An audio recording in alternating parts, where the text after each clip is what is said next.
안녕하십니까? 중앙대학교 병원 구강암내과 부교수로 재직 중인 이의룡입니다. 반갑습니다. 오늘은 광대제 위치를 한 1년 후 결과에 대해서 말씀을 드릴 거고요. 다행히 이 환자에서는 볼처짐 개선이 좀 분명히 관찰할 수 있었기 때문에 그 부분을 좀 더 중점적으로 말씀을 드리도록 하겠습니다. 광대는 광대 후에 여러분들이 가장 무서워하는 게 볼처짐인데, 볼처짐의 원인에 대해서는 정말 많은 원인들이 있습니다. 유지인대 때문에 그렇고, 뼈 자체의 위치가 변하기 때문에 그렇고, 그리고 저는 항상 비유를 할 때 텐트를 쳤는데, 텐트의 뼈대가 광대고, 텐트의 바깥에 있는 이런 그 천막이 살이라고 하면은, 당연히 그 안에 있는 지지 구조가 내려오면은 당연히 텐트는 처질 수밖에 없다고 저는 생각을 하고요. 이 광대 재위치를 물론 처짐 개선을 목적으로 하는 거는 저는 좀 그것만 목적으로 하는 건 좀 문제가 있을 수 있다라고 생각을 합니다. 구체적으로 45도 광대가 수술 전으로 돌아갔으면 좋겠다. 옆 광대가 수술 전으로 돌아갔으면 좋겠다. 그런 그런 목적이 있다면 할 수 있어도 볼처짐만을 개선하기 위해서 광대 재위치라는 거는 좀 위험한 선택이라고 생각이 들고요. 전에 제가 말씀을 드렸듯이 광대 재건법은 크게 두 가지로 나눌 수 있습니다. 첫째, 고형물을 이용한 방법이고, 두 번째는 광대 재위치를 해서 광대를 재건할 수 있습니다. 보형물은 티타늄, 실리콘, 자가골 등을 사용할 수가 있는데, 자가골은 PCL을 쓸 수도 있고 안 쓸 수도 있습니다. 자가골이 그냥 단순하게 폐인대라면은 차폐막, 나중에 제가 설명을 드리겠지만은 그 차폐막을 사용을 해서 이렇게 골을 이식을 하면은 흡수를 최소한으로 줄이면서 할 수 있고요. 특히 이렇게 자가골로 하는 경우에는 피부가 패인 위치와 골이 패인 위치가 일치할 때, 그리고 옆광대가 넓어지는 것을 원하지 않을 때, 또는 퀵광대 한 경우에, 퀵광대를 한 경우에는 광대 재위치를 하면은 뒤에가 더 나올 수도 있고, 퀵광대를 한 경우에는 굉장히 고정하기도 힘들고, 제 경험으로는 그랬습니다. 그래서 퀵광대인 경우에는 보형물이 맞고, 그리고 만약에 광대를 수술 이후에 입이 안 벌어진다거나, 또는 뭐 여러 가지 그 기능적인 문제가 있을 때는 광대 재위치를 하는 게 맞고요. 그리고 광대 수술 전으로 돌아가고 싶을 때, 그리고 얼굴 처짐이 다른 방법으로 개선이 안 될 때, 이렇게 광대 재위치를 할 수가 있겠습니다. 27세 여자 환자분입니다.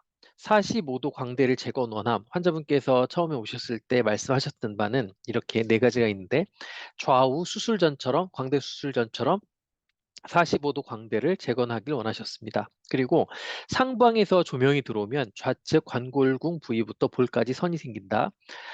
좌측 얼굴에 볼처짐이 있었다. 그리고 옆광대, 뭐 여기 뒷광대, 옆광대는 절반 정도 복원을 원한다. 그러니까 옆광대가 넓어지는 것은 원하지 않는다. 45도는 수술 전처럼 이렇게 복원하길 원한다. 이런 주소로 내원하셨습니다. CT를 보면은 이렇게 광대 수술이 잘 되어 있고요. 분류업 없이 잘 되어 있습니다. 음, 이렇게 봐도 약간 좌측이 우측보다 좀 더 들어간 것을 볼 수가 있는데요. 한번 분석을 해 보았습니다. 이 파란색은 현재 저한테 왔을 때의 그 상태고, 이 아이보리 색깔은 수술 전입니다. 모태뼈입니다. 이렇게 겹쳐 보면은 우측보다 좌측이 훨씬 더 많이 들어갔음을 알 수가 있습니다. 그래서 환자분께서 왼쪽에 더 볼처짐이 있다라는 것을 강조를 하셨는데, 이렇게 왼쪽이 더 많이 들어갔으니까 그럴 수 있겠구나라고 이해를 하게 되었습니다. 그리고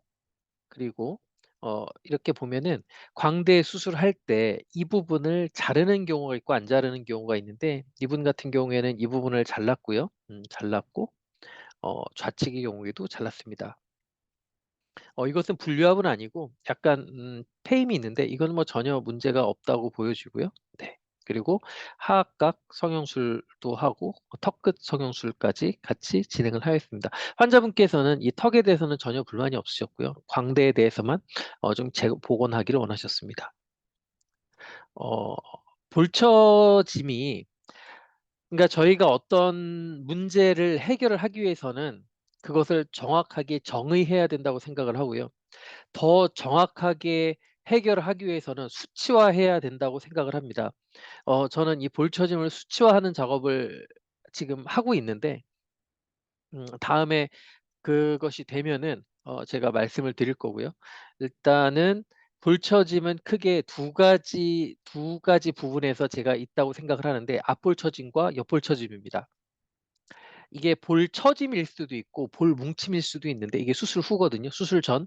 수술 후로 가면서 이렇게 앞볼이 볼록하게 튀어나옵니다.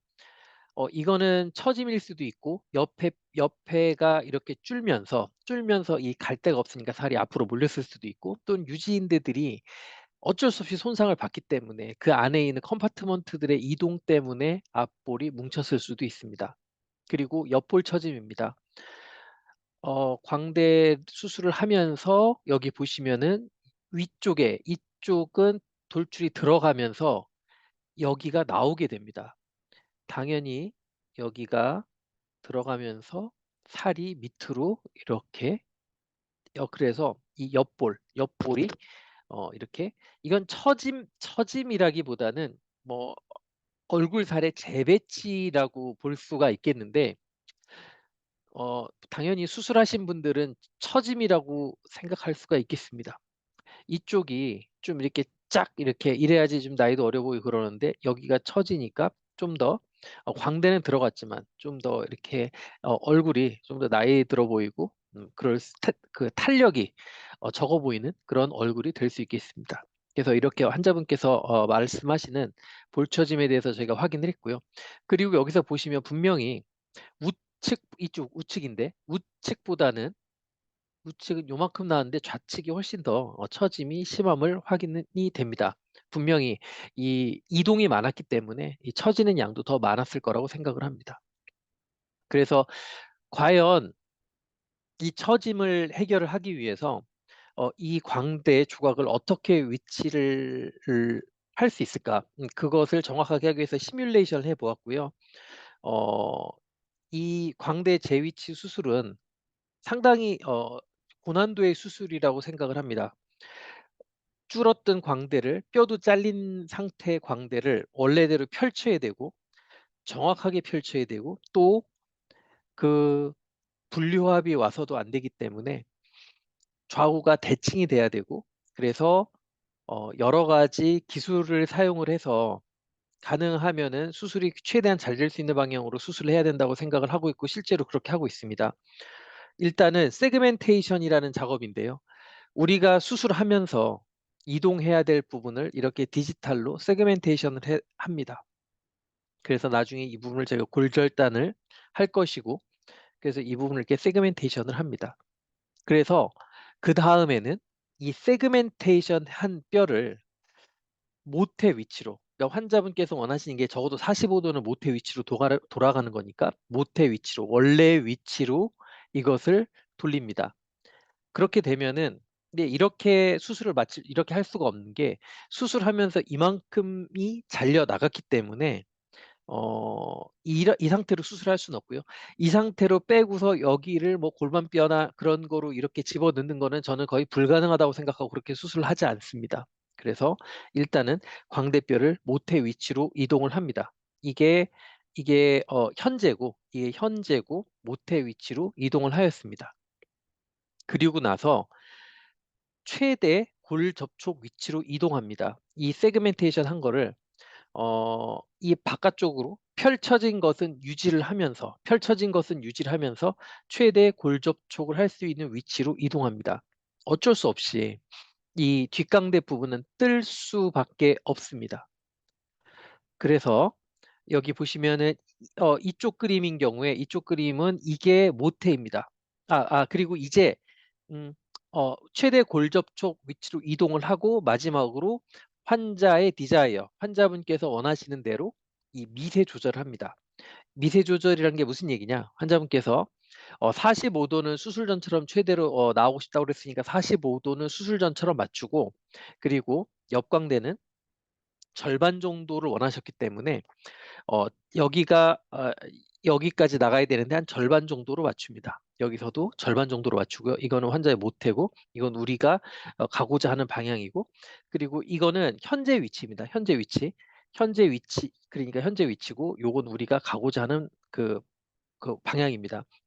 이동이 얼마나 됨을 확인을 하기 위해서 이렇게 이렇게 여러 가지 시뮬레이션을 해 보았고요. 근데 중요한 것은 제가 아무리 컴퓨터로 이렇게 계획을 잘 세웠다 할지라도 이 계획을 제가 똑같이 수술장에서 할 수가 없습니다. 만약에 제가 두피로 다 벗겨 놓고 완전히 눈으로 보면서 해도 제가 컴퓨터로 수술 계획을 세운 대로 그대로 재현할 수는 없습니다. 그래서 제가 물론 컨디션 좋은 날은 그렇게 할 수 있겠지만은 제가 뭐 컨디션이 나쁜 날이 있을 수도 있고, 물론 제 어시스트의 컨디션이 안 좋을 수도 있고, 뭐 여러 가지 요소들이 너무도 많습니다. 근데 그런 여러 가지 요소들에게 영향을 받지 않는, 무조건 수술이 잘 될 수밖에 없는 방법을 제가 항상 고안을 하고 있고요. 저의 수술 철학은 두 가지인데, 첫 번째는 수술 6개월이면 절대 수술한 거 다 잊어버리고 인생 사는 게 첫 번째 목표고, 두 번째는 수술이 잘 될 수밖에 없는 그런 수술을 하는 게 저의 두 번째 수술의 철학인데, 그래서 제가 이 광대를 제가 원하는 위치로 이동을 시키기 위해서 맞춤형 그러니까 이거는 보통 고정 핀이 있는데요. 고정 핀을 환자 맞춤형 고정 핀을 디자인을 합니다. 이거는 그러니까 그러니까 수술의 최종 목표인 위치고요. 그 위치를 잡아주는 이 플레이트를 디자인을 합니다. 이건 나중에 출력을 하는데, 자, 그러면은 그러면은 이 플레이트를 쓰기 위해서는 이 플레이트가 이 위치에 가야 되잖아요. 이 플레이트가 이 위치에 가야지 의미가 있습니다. 그렇기 때문에 요 구멍 있잖아요. 요 구멍의 위치를 우리가 특정할 수가 있다면은 이 구멍을 특정할 수가 있다면은 우리가 이 구멍에다가 이 플레이트를 고정을 하면은 저절로 이 플레이트 안에는 위치 정보가 들어가 있잖아요. 이게 다 밴딩이 돼 있으니까, 프리밴딩이. 그래서 우리가 원하는 대로 이 광대 조각을 위치할 수가 있겠습니다. 그래서 중요한 것은 이 플레이트의 위치를 잡아주기 위해서 가이드를 디자인을 합니다. 이것은 현재 위치고요. 저희가 처음에 수술장에 들어가서 환자분을 마취를 하고 열고 광대를 치기 전에, 그러니까 골절단을 하기 전에 그 가이드를 꽂고 구멍을 뚫습니다. 구멍을 뚫고, 여기 커팅 가이드도 있는데요. 그리고 구멍을 뚫고, 구멍을 여기다가도 뚫고 광대에다가 뚫고, 지금 여기 기존에 있는 플레이트가 있어 가지고 그걸 아직 지우지 않았기 때문에 여기가 이렇게 보이는데요. 여기다 구멍을 뚫고 여기다 구멍을 뚫습니다. 그리고서 골절단을 한 다음에 그 구멍에다가 프리밴딩된 플레이트를 고정을 하면은 이 광대는 우리가 원하는 대로, 적어도 90% 이상은 원하는 대로 갈 수가 있습니다. 자, 이게 무슨 얘기냐? 골절단을 하기 전에 이 가이드를 껴서 구멍을 뚫으면은 구멍이 나겠죠. 구멍이 나고서, 그리고서 골절단을 하고 우리가 출력한 플레이트를 요 구멍에다가 이렇게 스크류를 써서 박으면은 이것은 원하는 위치로, 왜냐면 이게 밴딩이 돼 있기 때문에 원하는 위치로 가게 됩니다. 그래서 먼저 이거를 위치를 시키고 디자인을 하고 구멍을 다 뚫고서 이걸 다시 원래 위치로 이동을 하고 그 상태에서 이 가이드를 디자인을 합니다. 그래서 이 가이드에 있는 대로 구멍을 뻥뻥뻥 뚫으면은, 그리고 골절단들을 하고서 이걸 이동시키고, 이거는 지금 양악인데 양악에도 이 방법이 잘 쓰일 수가 있습니다. 그렇게 해서 이 플레이트를 디자인을 했고 출력을 했고 그렇게 수술을 했습니다. 1년 후 결과에 대해서 말씀을 드리겠습니다. 수술 후 1년 후 경과인데 다행히 제일 제가 광대 재위치하고서 제일 두려워하는 게 분류압인데, 다행히 분류압 없이 잘 광대는 유압되었고요. 유압되었고, 그리고 여기 보시는 것처럼 이렇게 나와서 45도가 생겼고, 이쪽도 밖으로 나왔고 45도가 생겼습니다. 자, 위치의 변화를 한번 보겠습니다. 수술 전, 후입니다. 전, 후입니다. 전, 후입니다. 전, 후입니다. 자, 여기 보시면은 어 이게 상당히 어 유사하죠. 이게 수술 전후, 전후입니다. 상당히 유사합니다.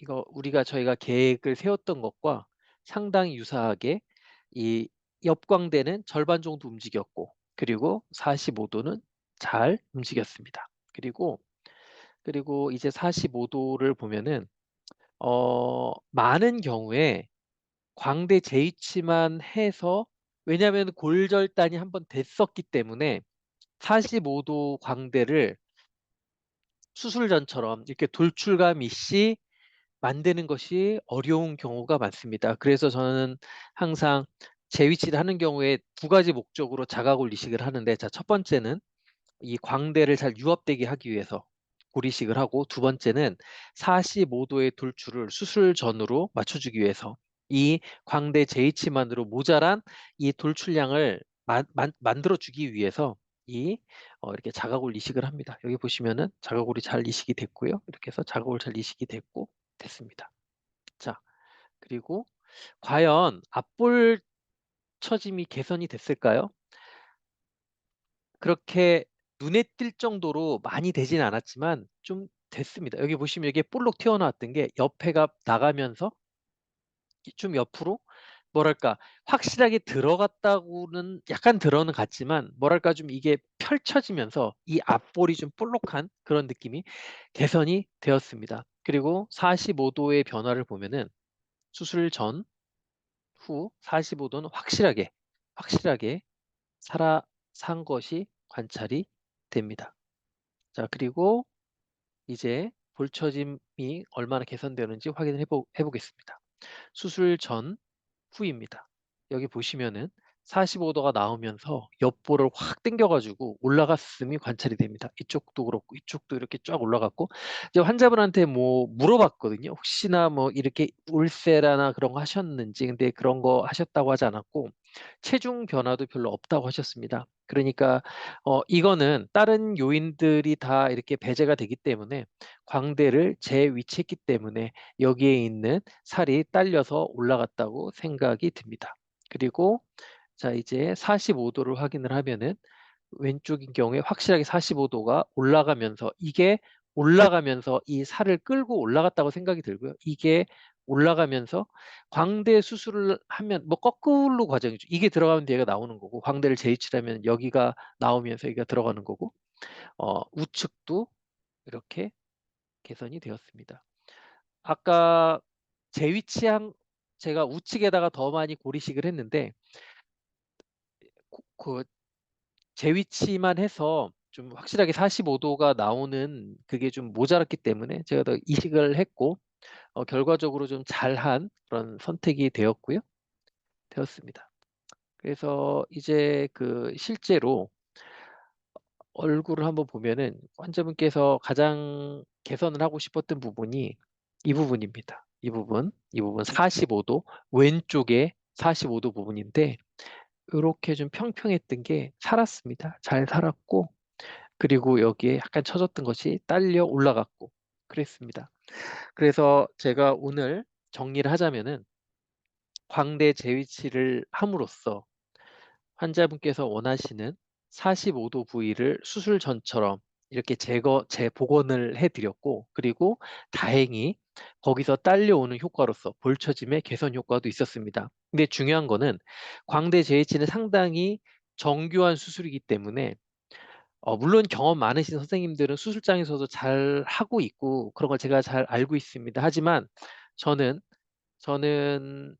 저는 아직도 그런 경험이 많이 없고, 그렇기 때문에 수술이 잘 될 수밖에 없는 그런 환자 맞춤형 플레이트와 시뮬레이션을 사용을 해서, 물론 그걸 한다고 100%잘 된다고는 제가 확신할 수 없지만 잘 될 수 있는 확률이 훨씬 높아진다고 생각을 합니다. 그래서 환자 맞춤형 플레이트를 사용을 해서 좋은 결과를 냈던 그런 케이스를 오늘 여러분들께 소개해 드렸습니다.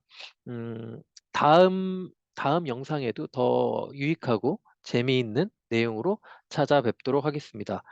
구독과 좋아요도 부탁드리겠습니다. 예, 다음에 또 뵙겠습니다.